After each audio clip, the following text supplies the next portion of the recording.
नमस्कार दोस्तों, कैसे हो आप लोग। मैं प्रदीप स्वागत करता हूं अपने यूट्यूब चैनल एग्ज़ाम स्टेशन में। दोस्तों, आज का अपना टॉपिक है इंडियन हिस्ट्री मतलब भारतीय इतिहास। दोस्तों, इस वीडियो में अपन इतिहास के बारे में एक छोटा सा ओवरव्यू लेंगे कि इतिहास को कितने भागों में बांटा गया है और कौन से भाग को कब से कब तक बांटा गया है। दोस्तों, आप लोगों ने एक बात सुनी होगी कि इतिहास रटने का सब्जेक्ट होता है। बात काफ़ी हद तक सही लगती है, लेकिन अपन इन वीडियो में इतिहास को पिक्चर और कहानियों के माध्यम से समझेंगे, जिससे अपन को ज़्यादा लंबे समय तक याद रहेगा और कॉन्सेप्ट भी क्लियर हो जाएगा पिक्चर के माध्यम से। तो आइए शुरू करते हैं। दोस्तों, सबसे पहले आप देख पा रहे हो जो एंशियंट इंडिया आ रहा है, मतलब इतिहास को जो डिवाइड किया गया है उसका सबसे पहले का जो भाग है वो एंशियंट इंडिया मतलब प्राचीन भारत है। तो दोस्तों, आइए प्राचीन भारत के बारे में थोड़ा और देख लेते हैं। दोस्तों, इसकी शुरुआत कब से हुई थी? द बिगनिंग से 647 एडी तक, मतलब शुरुआत से लेके 647 ईस्वी तक। ठीक है दोस्तों। 647 ईस्वी में क्या हुआ था? हर्षवर्धन जी की मृत्यु हुई थी। और दोस्तों, बिगनिंग की बात करें तो बिगनिंग की बात ये है कि ये 30 लाख साल पहले से शुरू होता है। ठीक है दोस्तों, तो आप इसको देख सकते हो कि जो एंशियंट इंडिया था, जो प्राचीन भारत था या जो पुराना भारत था, वो 30 लाख ईसा पूर्व से लेके 647 ईसा पूर्व तक माना जाता है। ठीक है दोस्तों, अब आइए इसके बारे में थोड़ा और आगे देखते हैं। दोस्तों, अब देखो, मैं आपको बता दूं कि हमारे वीडियो बाइलिंगुअल रहेंगे, मतलब हिंदी और इंग्लिश दोनों भाषाओं में रहेंगे। तो आप जिस भाषा में अच्छा आपको लगे उसमें आप अध्ययन कर सकते हैं। ठीक है दोस्तों, तो अब आप देखो, from lithic stone period to death of Harsha, मतलब पत्थर काल से लेके हर्षवर्धन की मृत्यु तक। जो पत्थर काल था उससे लेके जब जो हर्षवर्धन जी थे उनकी मृत्यु तक। दोस्तों, मैं आपको बता दूं, जो हर्षवर्धन जी थे वो प्राचीन भारत के मतलब एंशियंट इंडिया के आखिरी रूलर हुआ करते थे।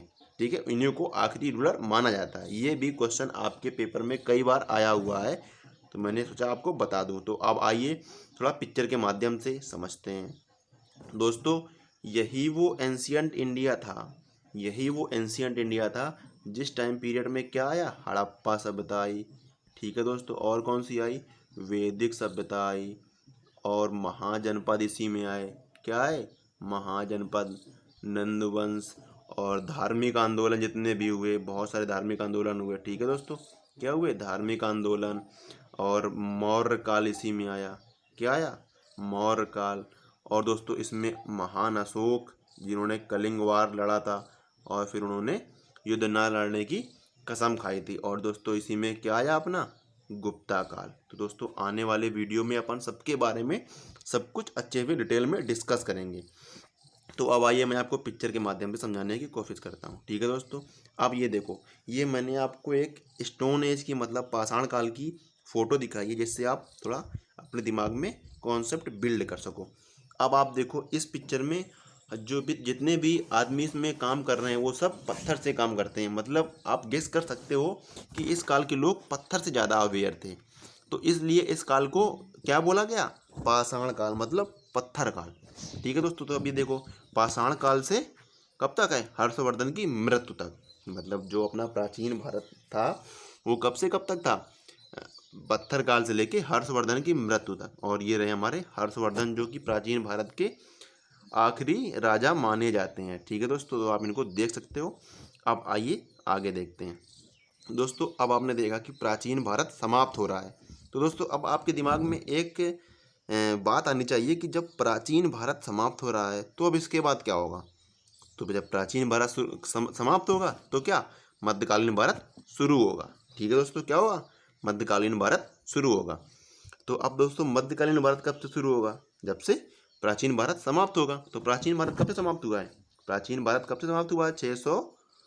647 ईस्वी से। ठीक है दोस्तों, मतलब हर्षवर्धन की मृत्यु से इसको समाप्त माना गया है। तो अब आइए आगे देखते हैं। दोस्तों, यही वो मध्यकालीन भारत था जिसमें राजपूत आए। कौन आए? जिसमें राजपूत आए। और कौन? दिल्ली सल्तनत के जितने भी राजा थे वो आए। और कौन आए? इसी में भक्ति मूवमेंट हुए। ठीक है दोस्तों, और इसी में सूफी मूवमेंट हुए। ठीक है दोस्तों, क्या हुए, सूफी मूवमेंट इसी में हुए। और दोस्तों यही वो काल था जिसमें कौन आए, मुगल, जिन्होंने इंडिया में बहुत ज़्यादा दिन, समथिंग 200 साल के आसपास राज किया था। और दोस्तों इसी में क्या है, मराठा, शिवाजी वगैरह, ठीक है, आप इनको जानते होगा, आपने इनके बारे में सुना होगा पहले भी। दोस्तों जो मुगल काल था वो शुरू तो मध्यकालीन भारत में हो गया था।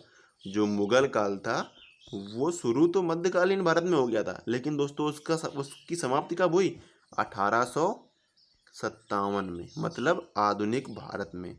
कब हुई उसकी शुरुआत, कब हुआ उसका अंत, आधुनिक भारत में। तो दोस्तों आप इसको याद रखिए, ठीक है। और हाँ, जो अंग्रेज आए, मतलब जो यूरोपियंस आए, कौन आए, जो यूरोपियंस, जो अंग्रेज थे वो कौन थे, यूरोपीय देश के थे, तो उनको क्या बोला आपने, यूरोपियंस। तो जो यूरोपियन आए, जो यूरोप के लोग आए, जो यूरोप के लोग आए, यूरोपीय आए, तो दोस्तों वो किस काल में आए थे, वो इसी मध्यकालीन भारत के टाइम में आए थे, मतलब वो समथिंग यही 1600 के आसपास आ गए थे, ठीक है दोस्तों। जो अंग्रेज लोग थे वो 1600 के आसपास आ गए थे। तो अब आइए देखते हैं कि मध्यकालीन भारत में क्या हुआ था। तो दोस्तों आप देख पा रहे हैं इसको, आगे मैं आपको दिखाता हूँ कि ये शुरुआत कब से होती है इसकी। तो आप देखोगे इसमें इसकी शुरुआत कब से होती है दोस्तों, 647 से 1757 तक। दोस्तों अगर आपको पता हो 1757 में क्या हुआ था, बैटल ऑफ प्लासी। दोस्तों प्लासी का युद्ध हुआ था। अभी मैं आपको प्लासी के युद्ध के बारे में बताऊंगा।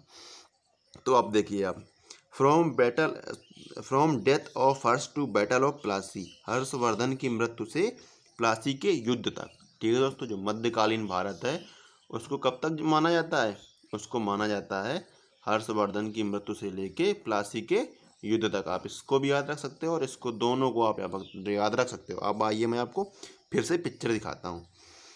दोस्तों ये देखो हर्षवर्धन की, मैंने आपको पहले भी फोटो दिखाई, ये रहे हमारे हर्षवर्धन जी, जो कि प्राचीन भारत के आखिरी राजा थे।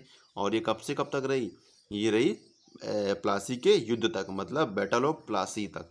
दोस्तों मैं आपको बता दूं बैटल ऑफ प्लासी के बारे में। दोस्तों बैटल ऑफ प्लासी में क्या हुआ था, दोस्तों बैटल ऑफ प्लासी उस टाइम के जो आज का अपना कोलकाता है, वो उस टाइम कलकत्ता हुआ करता था।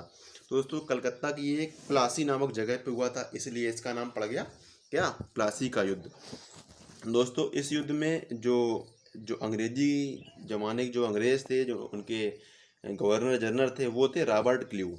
रॉबर्ट क्लीव ने जो बंगाल के नवाब सिराजुद्दौला थे उनसे लड़ाई करी थी।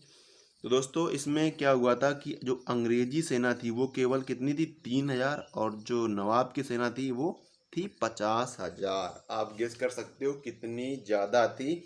फिर भी इसमें बंगाल के नवाब सिराजुद्दौला बहुत बुरी तरीके से हार गए थे। दोस्तों इसका हारने का कारण ये था कि जो सिराजुद्दौला जो नवाब थे बंगाल की, जो उनके सेनापति थे और जो सेना नायक थे, जो कमांडर चीफ थे, वो सब लोग रॉबर्ट क्लीव से मिल गए थे। उन्होंने रॉबर्ट क्लीव से एक शर्त लगा रखी थी कि जब सिराजुद्दौला हार जाएगा युद्ध में तो उसके बाद वो राजा बन जाएंगे, मतलब वो वहाँ के नवाब बन जाएंगे। तो उसने सोचा, रॉबर्ट क्लीव ने, यार चलो ठीक है, कुछ दिन बाद तुमको भी हटा देंगे। और दोस्तों बाद में यही हुआ, जब सिराजुद्दौला जी हार गए और ये कहीं भाग गए अपनी जान बचाकर, तो उसके बाद मीर जाफ़र और मीर कासिम भी कुछ दिन गद्दी पे बैठे, लेकिन अंग्रेज़ों ने इनको भी टिकने नहीं दिया। तो दोस्तों आप देख पा रहे हो कि ये भारतीय जवान, देखो जैसे ये भारतीय जवान है, ठीक है, और ये कौन है, ये अंग्रेजी जवान। अब इनकी वर्दी से गेस कर सकते हो। दोस्तों इनको, जो भारतीय जवान थे, इनको जो आदेश दिया गया था वो ये आदेश था कि आप लोग किसी के ऊपर कोई वार नहीं करेंगे हथियार से, आप केवल खुद को बचाएंगे।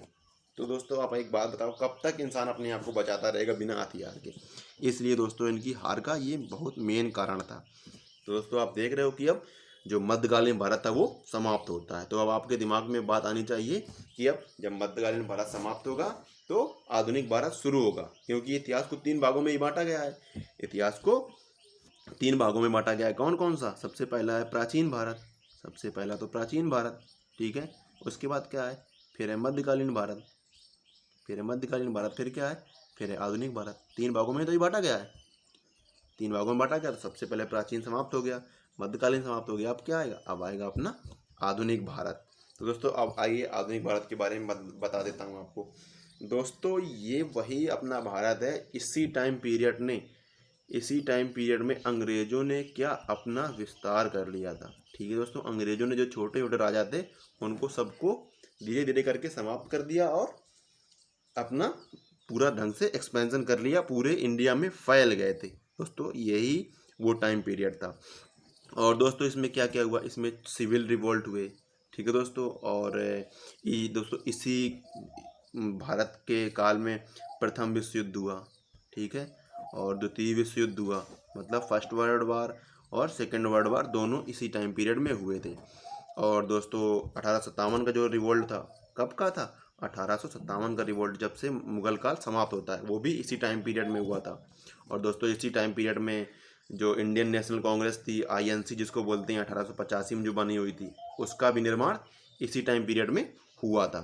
ठीक है दोस्तों, और आपको जैसे पता होगा महात्मा गांधी और नेहरू, सरदार वल्लभ भाई पटेल और भी जाने कितने महान महान क्रांतिकारी सब इसी टाइम पीरियड में आए, इसी का टाइम पीरियड में जिनका जन्म हुआ। और स्वामी विवेकानंद भी इसी में है, जो कि बहुत आप जानते हो इनके बारे में।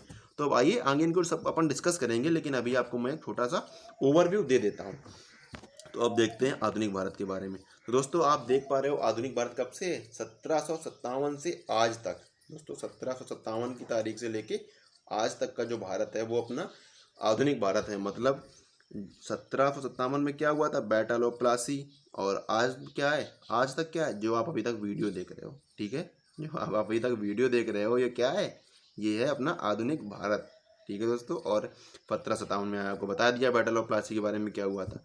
अब आइए थोड़ा और इसको अच्छे से देखते हैं। अब आप देख लो प्लासी की लड़ाई से आज तक, मतलब अभी तक जो अभी का पॉइंट चल रहा है ना, जो अभी चलेगा समथिंग वो सारा सारा आधुनिक भारत पे ही माना जाएगा।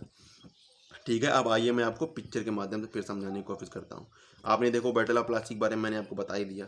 अब आइए आज तक की फ़ोटो देखते हैं दोस्तों। एक वो टाइम पीरियड था जो आपने बैटल ऑफ प्लासी की फ़ोटो देखी, उसमें क्या था, ब्रिटिशर्स का झंडा ऊपर था। क्या था उसमें, जो अंग्रेज थे उन लोगों का झंडा ऊपर था। लेकिन आज आप देख पा रहे हो कि कितने इंडियंस अपना अपना झंडा, सबके हाथ में अपना अपना झंडा है और उन्होंने अपने झंडे को गर्व के साथ ऊंचा कर रखा है। तो दोस्तों ये कंडीशन थी, मतलब पहले अगर तुम्हें कुछ काम करना है तो लोगों से इतने आदेश लेने पड़ते थे कि वो काम हो ही नहीं पाता था। तो आप देख रहे हो कि अब हर इंसान स्वतंत्र है और कितनी टेक्नोलॉजी आ गई है। सबके अपने अपने महल टाइप के घर बने हुए हैं। और पहले क्या था भैया, केवल शानदार घर राजाओं के, नवाबों के और अंग्रेजों के ही हुआ करते थे। लेकिन आज ऐसा नहीं है। मतलब क्या है, आधुनिक भारत, हम लोग स्वतंत्र हो गए हैं। दोस्तों आप देख पा रहे हो कि मैंने आपको अच्छे से समझाया और पूरी कोशिश की आपको समझाने के लिए। और दोस्तों अगर आपको कोई डाउट हो तो आप हमें कमेंट बॉक्स में बता सकते हैं, आप हमें मेल कर सकते हैं, हमारे फेसबुक पेज को फॉलो कर लें, हमारे व्हाट्सएप ग्रुप को ज्वाइन कर सकते हैं, जिससे आपको इन सब की पीडीएफ मिलती जाए और आप एक बार रिवीजन कर लें तो आपके जो डाउट होंगे वो और अच्छे से क्लियर हो जाएंगे। दोस्तों अगर आपको वीडियो अच्छी लगे तो लाइक करें, सब्सक्राइब और हमारे चैनल को सब्सक्राइब करें और शेयर करना तो बिल्कुल भूलें ही मत। दोस्तों अगली वीडियो के लिए बने रहिए हमारे साथ। Thank you very much for discussion.